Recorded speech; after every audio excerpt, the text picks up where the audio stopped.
What's up, dudes and dudettes of the internet? My name's Seth, and today we're going to be taking a quick look at Red Faction Re-Mars-tered, one of the most cringiest titles ever because the game's on Mars, so obviously they can't call it remastered. This was actually one of my favorite games on the Xbox 360 back in the day, so I'm actually really excited that they ended up having an HD version come out, but more so than that, that I was able to actually get a copy of it through Keymailer. How cool is that? So thank you to the developers if you ever end up watching this video, but I know that you won't. There's bigger YouTubers that covered this game. So we're going to be hanging out in the, the hub area right here rather than going to specific gameplay, because I just wanted to show you guys that there is, in fact, going to end up being multiplayer. So you can end up playing with random people and stuff. Honestly speaking, it's not going to end up lasting very long, right? And then there's Wrecking Crew, which is kind of a game mode where you can just, play locally, where you just hand the controller off to one person after another, do as much damage as possible. You can end up riding mechs and using all sorts of different guns and stuff like that. And then there's going to be a couple bonus missions you can do as well, but for today's purposes we're just gonna end up loading up my single player game here. A couple things that I do want to mention, which I absolutely love about this game, is in the older version, I would have to double check, but I would expect that they would end up working in this version as well. You can end up having cheat codes, so you can just skip right to the end in terms of like your power and everything like that. And then otherwise, the best part about this game, the quickest way that I can summarize it, is it's kind of like an open world before Grand Theft Auto 5 came out, obviously, but it's kind of like open world Grand Theft Auto on a desert Mars planet, while the entire, I won't say the terrain is destructible, but the environment is destructible. So you can go around and like gather scraps from all of these things that you see out in the world, and fight bad guys with gunplay and stuff. And they got some pretty crazy weapons. Every now and then you'll end up getting some missions where you have mechs. Other missions you'll end up just getting more to your XP and more to your gear. Whoopsie daisy, I'm sorry, that person needed our help.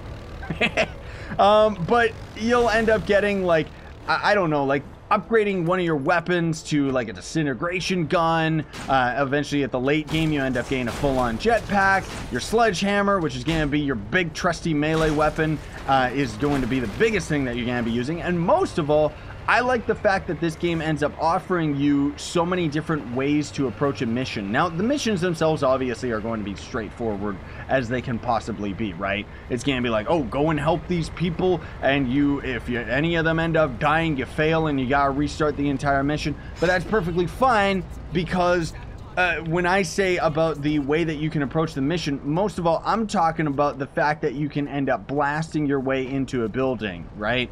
And one of the things that's kind of cool is, one of the big things that they kept on advertising when this game came out is how their development team had to basically become architects in the form of the destructibility in this game is supposed to be very, very realistic, where if you take out like the structures, kind of like key components of the build, you take out like the main, the main pylon that's going to end up supporting the weight of the entire roof.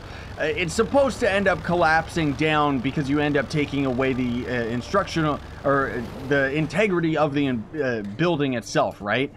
That is not entirely the case. Like, when the game ended up coming out, it was like, it's still a lot of fun and it's still actually one of my favorite games, but that is just a blatant lie. Like, you'll end up going to a building, destroy every single bit about it, and the roof will still just kind of be sitting there levitating. So what I meant though, like I was saying earlier about, here you go, we got another way of getting into this mission. Alrighty, I'm going to save you guys. I didn't know that there was a bad guy right there, blah!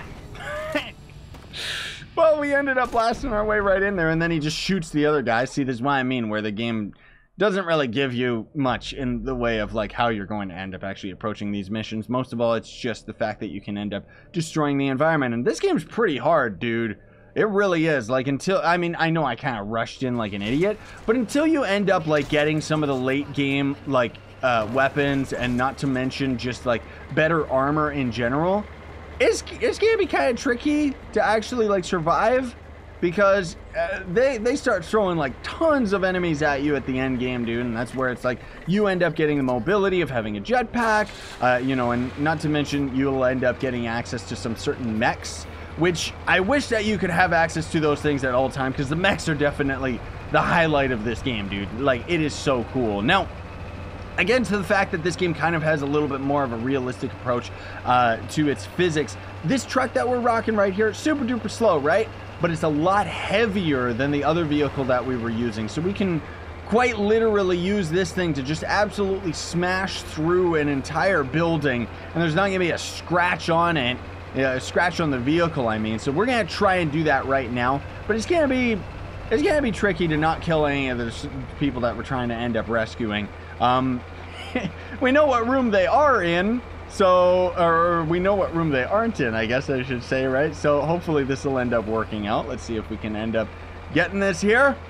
Hee-hee! Drive through the entire building, just blast it all apart. It's so beautiful, dude.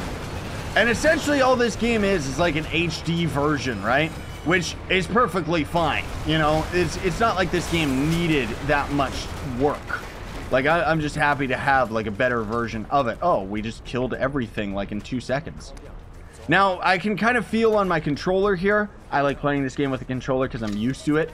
But we got the vibrations going through my veins here. Because the building itself, you can kind of tell that the instructional... the integrity of the building, I forget what the word is. Instructional integrity? Whatever it's called. Structural integrity. There it is. Thank you, brain, for siphoning through all of the knowledge that you ended up learning over the years to find what that word was. Anyways, let's try and get out of here, because, yeah, the controller was vibrating because it was trying to tell me that the building was about to collapse. Which, hopefully we can end up getting out of here, because otherwise these guys are bad. So, again, to the fact that this game's kind of like GTA, you can see in the bottom left, we've got the yellow, well, you actually can't see, but right in front of my nose here, we've got the yellow icon, which means that the police are after us. If it's green, then you're good. If it's red, it means that they are absolutely hunting you. You can end up, again, using the cheats. Hopefully they actually still have it in this version of the game. Again, I don't see why they wouldn't. What the cheats are going to essentially do for you, though, is they're going to end up taking away the ability to end up getting achievements, which, who cares? So as you end up getting, you know, rep with these guys, you have access to certain things that you can end up buying, like upgrades and junk like that. But more so, more importantly, is just the fact that you're going to end up getting upgrades to your weapons, right? So we've also got, let me actually see right here, where is it? So we've got the, you know, the demo kit. These are going to end up being kind of your handout, like, just blast everything apart as you end up grabbing scraps, not only just from the environment, but also just from completing missions and stuff. That's going to be your currency. We've got just kind of a standard gun right here, which is, you know, just a machine gun. But then also we got some more interesting weapons like this lightning gun, which is basically going to end up being like Force Lightning from, you know, Star Wars. And we've actually got an upgrade into it right now where we can't attack our own allies. Because originally it wouldn't be able to tell friend from foe, but you can end up upgrading it to get these specific functionalities to it. And later on, there's going to end up being like all sorts of crazy weapons. Like I said, you know, one of the biggest weapons you end up getting in the game later is kind of a single semi-automatic rifle where you can shoot at any portion of the environment, and it's literally going to end up disintegrating that piece of the structure. So, for example, this right here, you see how the physics ended up coming down? We'd be able to take out a little bit of a chunk of the building with that new gun, which obviously we don't have that right now, but that gun is a lot of fun because of the fact that you can quite literally use it to just shoot down a building and have it come crumbling down with a bunch of enemies inside it, right? Now, as far as the actual main objective of the game is, you're going to actually be required to go out into the environment, destroy some very specific structures that are going to be focused, you know, on the space cops, let's call them, the EDF they call them in this game. They're going to end up having some structures where you'll go out of your way to destroy them so that you can actually have access to more of the main missions, because otherwise you won't be able to start many of them. And later on, of course, you know, the EDF is going to be a little bit more known to your presence. They're going to start hunting you a lot more, and you'll end up getting a lot more of them on your butt, like, right away. But you can see, like, right here, this is going to be one of the buildings that we got to destroy. He's already attacking me just because I'm kind of hanging out here. But I'm just gonna go into this thing. This is actually not one of the structures we have to destroy, but I'm gonna drive through it anyway because it's still beautiful. There is the structure, and oh my goodness, they've got a lot of fortifications. Oh my gosh. Well, let's just go on in, and this is going to end up giving us a whole bunch of craziness. We're going to end up needing this so that we can end up completing some more of the main mission here, but so long as we're still moving, we should be okay. We're also rocking a pretty good vehicle here that's going to be able to have a lot of force to it, which is really, really cool. And then maybe we'll call it after we end up destroying this thing. So I'm just, again, trying to focus on taking out the structural integrity. Listen to this nerd, right? The corners of the building, basically, so that we can have the whole thing come crumbling down and just, oh, it's beautiful. The physics aren't, like, super duper realistic, which, you know, nowadays we've got games like Battlefield. You know, we've got, like, Grand Theft Auto is going to end up being the definitive, like, open world type of game and stuff. But back in the day, you gotta understand, like, when this game came out, it was really good. And fun fact is the original Red Faction game was one of the first games that I can even, oh my gosh, there's so many of them. One of the first games that I can even recall that had a destructible environment. Like, I think it was actually the first game that had it. Or at least that had it in a fun gameplay sort of way. There was actually, in the original Red Faction game, there was this demo that they had that was called like Funhouse or something, right? Only old school gamers are gonna be able to know about this. Or Glass House, I think it was called. And all it was there was a house that was full of glass. It was like a greenhouse. You would shoot it and the glass would have physics, which was really big deal at the time. You know, you could shoot a piece of glass and it would fall down onto another layer of glass. Then you could shoot that glass and all the glass would end up falling down through that layer. But more importantly, if you used your rockets, you know, and your remote detonators, you could actually blast into the walls and create like your own arcing tunnel system and everything like that. And the single player game had that a little bit, but it didn't really have it as much of a requirement. You know, and even if you watch people doing speedruns and stuff, you don't see them getting very creative or doing anything cool where it's like they're not blasting their way to the end of the level or anything. But I always thought that that was so cool. That was one of my favorite physics games back in the day because I love physics in video games. You know, like I love being able to mess around with the environment. I think that's why so many of us can say that Half-Life is one of our favorite games of all time. But this game, I love it, dude. Like, I really do. Again, this was before the whole, like, Battlefield became as big as it was in terms of, like, the destructible environment, which obviously is, like, leagues better than this game is nowadays. But this game was really, really cool because when it came out, there wasn't really that many games that were pushing the whole destroy every single structure. And of course, Battlefield kind of one-upped that by making it so that you could not only destroy all of the structures, but it was a bit more arcadey, and you could also end up destroying and altering the terrain and the ground itself. There was only one other game that I think ended up having that at the time, which I think was called Fractured or something.